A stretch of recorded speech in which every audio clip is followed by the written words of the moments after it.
বলছি ওরাকে কাজে লাগিয়ে দাও কেন?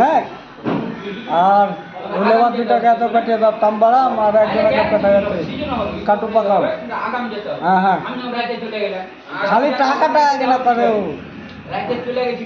টাকা তো বুনের সপ্তাহে পেমেন্ট করে দেবো, তুমি আমাকে হিসাবটা পাঠাও, ভালো করে হিসাবটা ধরে হাত করে পাঠাও। হ্যাঁ, আর লোক দেখো না, তোমার দেশে 4-5টা লোক দেখো, লোক বাড়ি যাবে সব মামা যেতে, লোকের দরকার, কাজের চাপ আছে বুঝতে পারলে।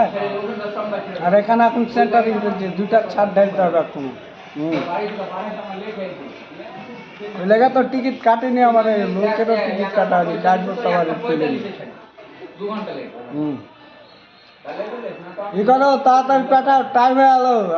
টাইম পার করে যেতে বলে কাজে লাগছো, তাই শুনছি। হ্যাঁ, এত লেট করে কাজে লাগালে হবে? তোমাকে বড় দায়িত্ব দিয়ে রাজনীতি চালা যাবে না, একটু হিসাব করে চলো, আমাকে বাঁচাও, মেয়েরা ফেলিও না। হ্যাঁ হ্যাঁ, ঠিক আছে, আমি পরে ফোন করবো, ব্যস্ত আছি। হ্যাঁ, এখন কাজের চাপ, লোককে কাজে লাগাতে বুঝতে পারলাম না। ঠিক আছে, রাইতে কথা হবে। হ্যাঁ।